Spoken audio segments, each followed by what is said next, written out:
I can't believe we're still together after 3 years as Shomrei Torah president. I can sum up why we moved to Fair Lawn in 4 words: the, Rabbi, and Chevy. It really was home. I was raised here, and I went to go find this guy and bring him onto the derech, and it is such a privilege to now be back here in this incredible community that my parents were in, and now we're raising our children here. The first time I met Rabbi Yudin was sadly at my wife's father's funeral, where he came outside to tell me, "It's very nice to meet you, but unfortunately you can't go in there because you're a Cohen." Interesting introduction to Rabbi Yudin. But he then gave us a Shiva visit a few days later. As I saw that he was interested, I said to him, "Look, I give a class every Monday night. Perhaps take a ride." I took him up on that offer, and boy am I glad that I did that, because it has led to everything that's happened for our family since. The first time we kept Shabbos was when I was 5 years old. My parents asked me, "What do you think about it?" I told them that it was my favorite day of the week because they were not on their phones or doing any work, and they were just doing things with me. The first time I went to Rabbi Yudin's class, he asked me to go into the sanctuary and get him a chumash. I did not know what that word meant, so I went in the sanctuary and brought him one of every color book that I could find. And he had so much patience with me that he said, Booby, I needed all these books. You saved me so much time." He started coming to the class, and the rest is history. One day, Rabbi Yudin gave me a phone call, and he's like, "I have this most amazing family that we would love you to have for Shabbat." So of course, when Rabbi Yudin called, you definitely have to say yes. They ended up moving to Fair Lawn. We moved in the same day that they did. We've watched them grow. I didn't own a pair of tefillin, and I had the real schus and the opportunity to take him to buy his very first pair of tefillin. He, in turn, took me to my very first boot camp class. That didn't turn out so well. I gave him a haftorah for Parshas Ki Tetzei. Sunday of Parsha Ki Tetzei, somebody came to me and said, "By the way, this Shabbos is Rosh Chodesh. Which haftorah do we learn?" So, it's Rosh Chodesh. That's a layup question for a rabbi. You learn the special haftorah for Rosh Chodesh. And then I said in my head, I told Jeff to learn the wrong haftorah. I was so nervous to call him. Here he is, working so hard for months, training on this one haftorah, and it's the wrong haftorah.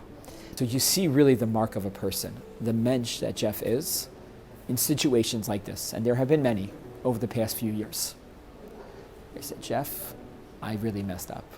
It was the wrong haftorah." And think about what you would feel in those moments. Jeff turned to me and said, "I have 5 days. I'll do it." As Jews, we are always growing. And I feel like Carol and Jeff work towards growth in every step. So it doesn't matter where you're starting on the ladder, as long as you continue to go up, right? And they take on each challenge as it comes. We've been playing a game against them for years. I don't know if they realize this, but the game is how to get under their skin. Have you ever seen them lose their cool? You know, Kiddush took a grape juice and spilled it on his shirt. Didn't work. They didn't just fill a void with a body, they filled a void with real creativity and ingenuity, and Carol brought great programming to the sisterhood. I had the privilege of getting to run so many wonderful events and bring together so many incredible parts of this community to do the most unusual things. Countless hours were spent with some of my near and dear friends now, sitting around the tables with the Rebbitzins, Chevy and Sarah, Rebecca and Rachel and Naomi and Juliana and Tamar, and you name it, all the incredible women of this community, thinking up some pretty wild and fun events to bring the women, the children, the fathers, the sons, all of the family together and feel that sense of community. Whether it's a chocolate fountain event, or whether it's an inflatable twister board to make sure we get the teens a little wild and crazy too.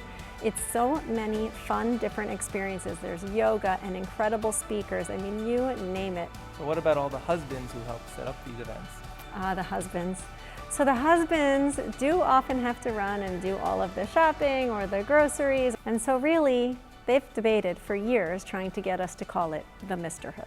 Jeff really came into the shul at a time when, we were going through some changes, and we really needed somebody who could, bring us all together and help us forge a direction. Jeff is a visionary. When he became the president of the shul, first thing he did, he invited different groups of people, different ages, different demographics, just to gather people's inputs. I'm really proud of all the stuff that my parents did for the shul. When I'm davening in their room, I look around and I see how they renovated it. Jeff mentored me and told me some of what to expect. There's only so much you can transmit, and a lot of it's what you learn on the job. But Jeff has still been there for me to turn to and get advice from. Just their quiet leadership, they do it with humility. I worked, with Jeff a lot on the board and in the different committees. And one of the things that I always knew is Jeff doesn't talk about anybody. So, you talk to him and he's not going to tell you anything. And he once told me he learned that from his mother. When he was young, all the kids finished playing ball and they ran to the water fountain, and he didn't run, he walked. And he was the last one to drink. And I said, Jeffrey, why didn't you run with the rest of the kids? And he said, because the water fountain will always be there and I'll always have my turn. And I knew then that I had someone special as my child. They're just incredible role models and inspirations for us. For the past 50 years, we've been trying to buy a house around the corner because that house has a garden that will enable us to expand our shul. We were bidding against 11 other people to buy that house. I just said it has a nice yard, we could have stuff for the kids, we could sing, we could dance. And we never would have realized, because COVID hadn't happened yet, how much we really needed that backyard when we couldn't be inside. And he went and he saw that it was important for the shul, and he went and he bought it. Jeff, it's your consistency, it's your wisdom, and you're keeping steer. What I admire so much about Carol is how she's really able to balance it all. We went to their house knowing that we're a Hasidic family and we're gonna actually maybe be makar of them, making them even closer, stronger. We got to their house, we realized the opposite. What we learned from them is we're still trying to go in their ways. The hachnasas archin, the warmth in the house, the chesed that the Cohens do, the way they educate their kids is just a message for all. I think it was Jeff who referred to his wife, Carol, as the engine. She could have a Shabbos meal with 20 people coming over.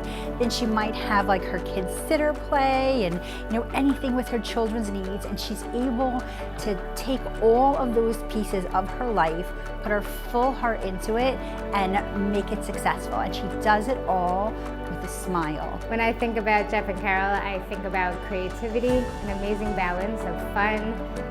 They do marshmallow in their house every Shabbos. Everyone knows that if you go to Jeff and Carol's house, you're just gonna have the best time. You can kind of just show up without a reason and they treat you like a king there. And they always bring you some amazing iced coffee. Natalia and I came to Fairlawn. We had Carol's iced coffee.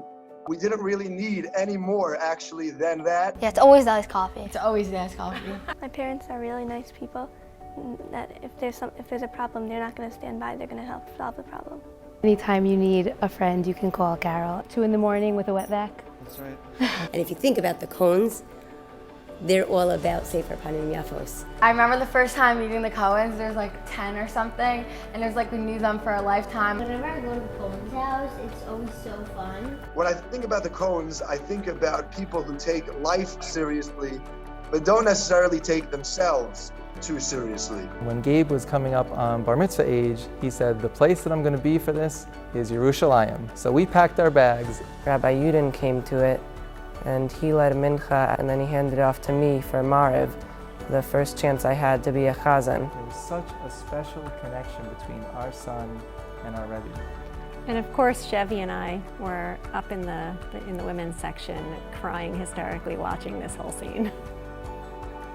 Jeff and Carol Cohn, they came forward. They sold their home in Washington Township and they moved to Fairlawn, New Jersey to be in an environment of Torah and mitzvos. If anybody hears this on a video, you should stand right now. They are worth standing for. We've learned so much from them. We've grown from them and their leadership, their love, their warmth, and their positivity that they exude. Jeff and Carol, our bracha for you and the Cohen family is to continue to grow. They're what makes the shul special. They lead by example. When you want to see the mark of a person, you look at their children.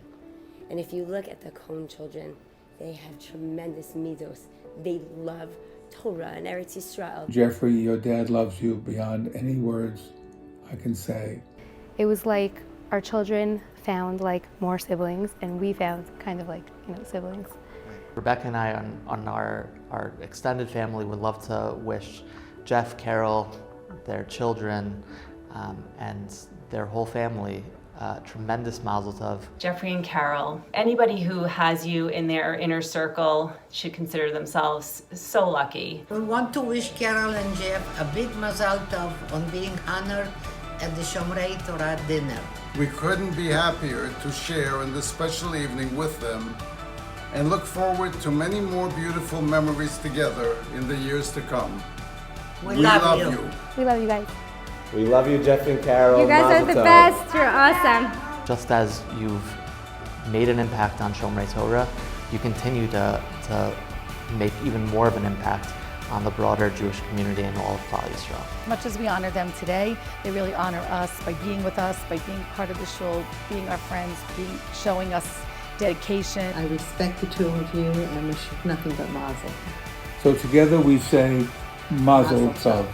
We are so proud that they have been role models as leaders for us, and we wish them success in all their special endeavors for many years to come in good health. I love that my kids are getting to grow up in this amazing community known as Fair Lawn, and they're under the tutelage of both Rabbi Yudin and Rabbi Markowitz, and they're building lifelong friendships. Mazel tov, Mommy and Daddy. We love you.